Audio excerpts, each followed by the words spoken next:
Shalom, kekasih-kekasih Tuhan Yesus yang sangat dikasihi oleh-Nya.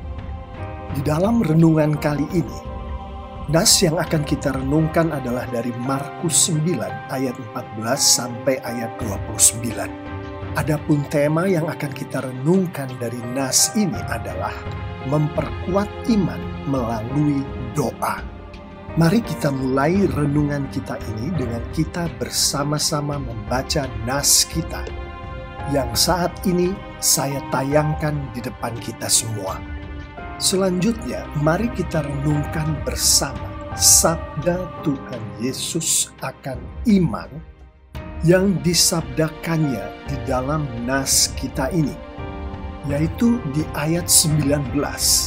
Maka kata Yesus kepada mereka, "Hai kamu angkatan yang tidak percaya, berapa lama lagi aku harus tinggal di antara kamu?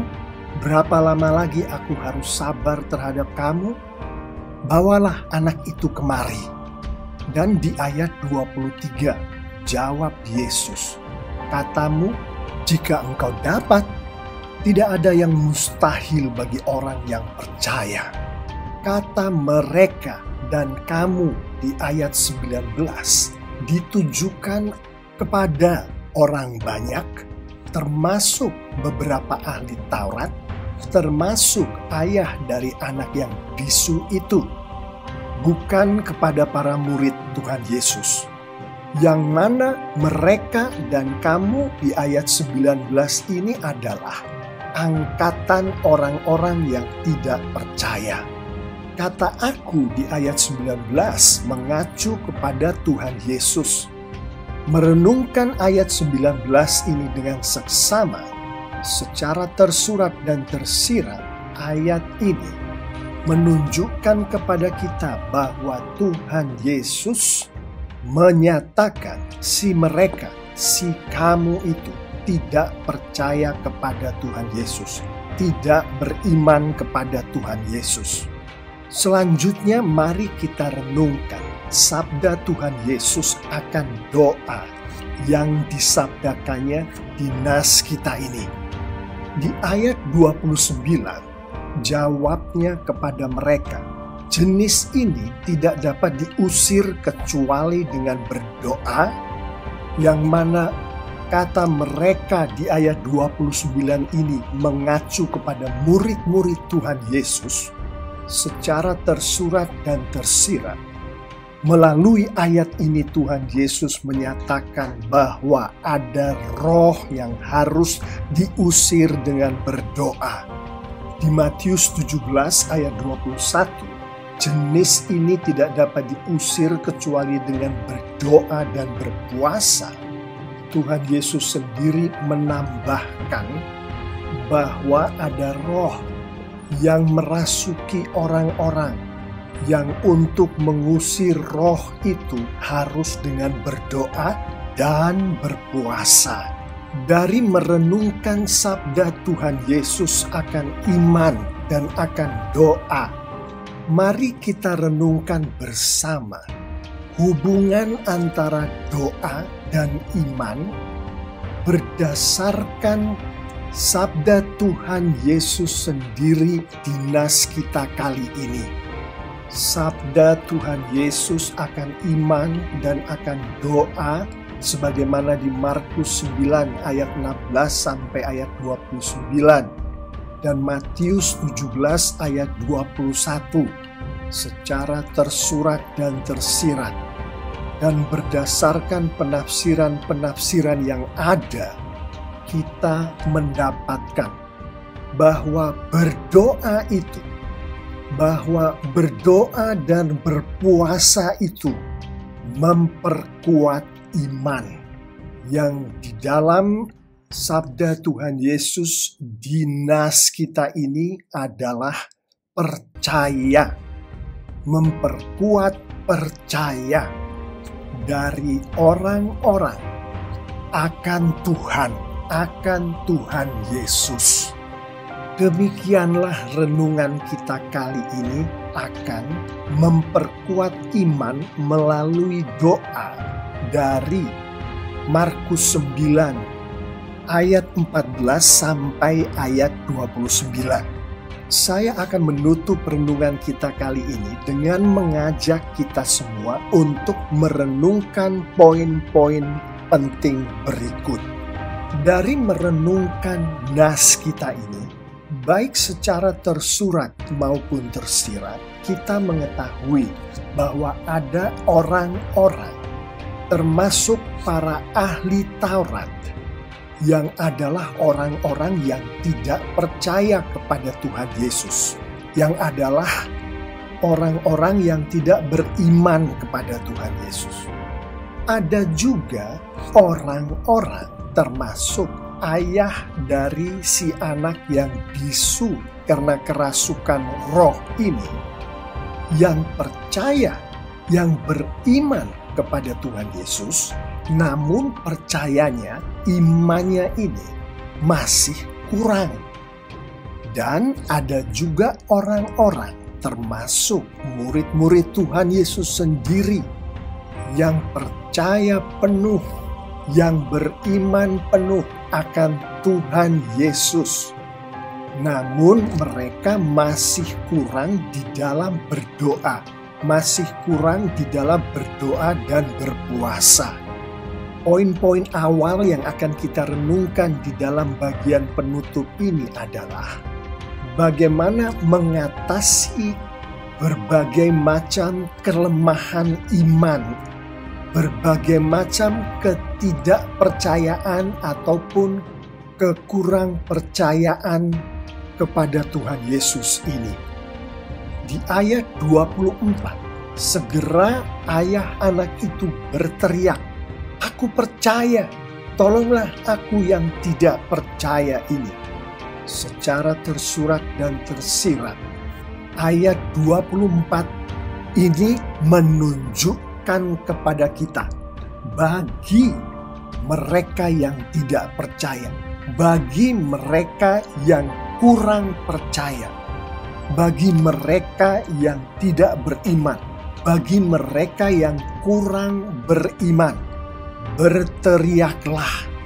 Yang salah satu penafsirannya adalah berdoalah kepada Tuhan Yesus, sehingga Tuhan Yesus memberkatkan iman, sehingga Tuhan Yesus memberkatkan percaya itu kepada yang bersangkutan.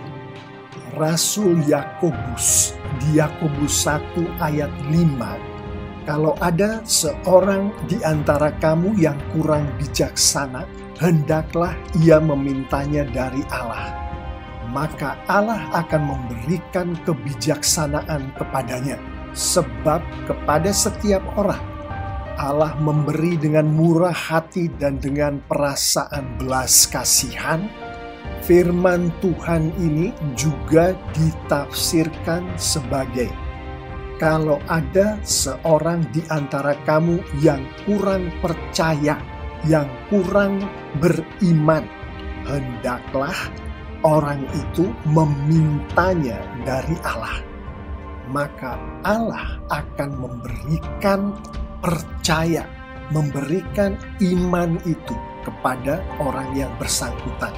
Sebab kepada setiap orang Allah memberi dengan murah hati dan dengan perasaan belas kasihan, termasuk memberi percaya, memberi iman kepada orang-orang yang memintanya dari Allah.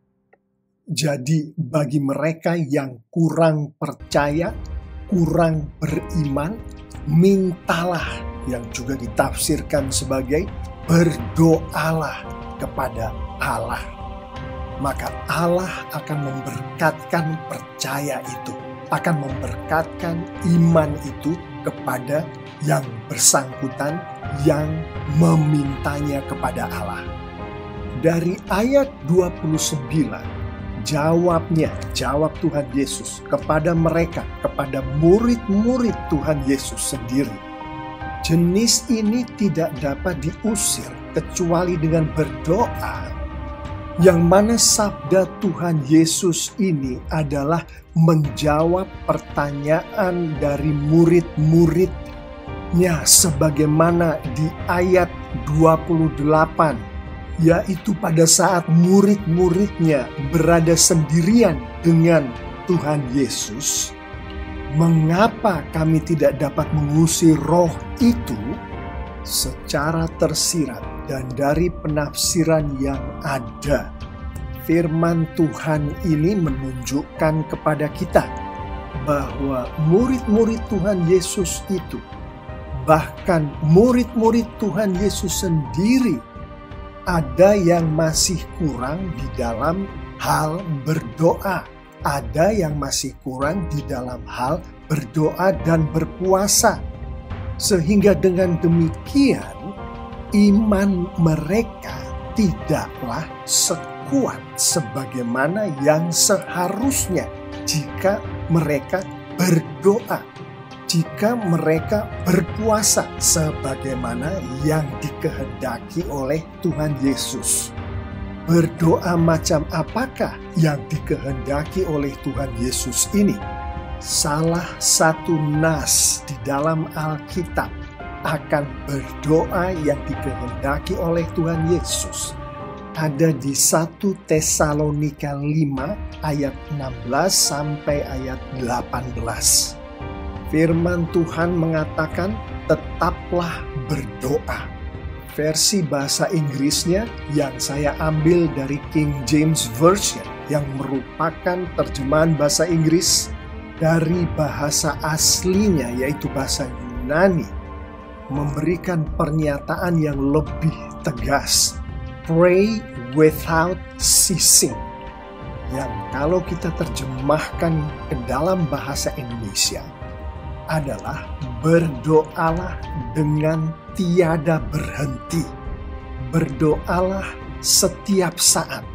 Firman Tuhan menghendaki setiap murid Tuhan Yesus, setiap pengikut Tuhan Yesus, yang saya imani termasuk saya dan kita semua, untuk berdoa pada setiap peristiwa yang terjadi di dalam kehidupan kita. Yang salah satu artinya adalah bagi murid-murid Tuhan Yesus sendiri, yang Tuhan Yesus kehendaki adalah bukan hanya berdoa sebelum mengusir roh itu dari si anak yang bisu karena roh yang merasuki si anak itu. Yang dikehendaki oleh Tuhan Yesus adalah bagi murid-muridnya untuk memiliki kehidupan berdoa, untuk memiliki kehidupan berpuasa sebagaimana yang dikehendaki oleh Tuhan Yesus setiap hari, setiap minggu, setiap tahun, bahkan setiap saat, setiap peristiwa. Dengan memiliki kehidupan doa yang semacam ini, secara tersurat dan tersirat firman Tuhan menyatakan, si orang yang memiliki kehidupan doa yang semacam ini, yaitu kehidupan doa yang dikehendaki oleh Tuhan Yesus, akan memiliki berkat Tuhan yang berupa iman, yang berupa percaya dengan sepenuh-penuhnya. Yang bagi kita semua di hari-hari ini, di dalam kita berdoa, di dalam kita berpuasa, yang mana berdoa dan berpuasa itu adalah perintah, adalah kehendak dari Tuhan Yesus bagi kita semua. Berdoalah dengan tiada berhenti. Berdoalah setiap saat. Berdoalah setiap hari, setiap minggu. Berdoalah pada setiap peristiwa. Sehingga dengan demikian, Allah Bapa di surga, Tuhan Yesus Kristus melalui Roh Kudus Tuhan berkenan memberkatkan kepada kita yang berdoa sebagaimana yang dikehendaki oleh Tuhan Yesus berdasarkan firman Tuhan yang ada di Alkitab.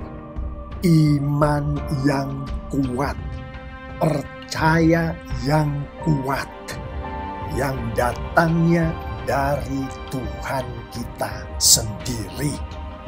Bapak, Ibu, saudara-saudari, adik-adik yang sangat dikasihi oleh Tuhan Yesus, mengetahui dengan jelas akan apa yang baru saja kita renungkan bersama ini, mari kita akhiri renungan kita ini dengan kita merenungkan beberapa penerapan berikut.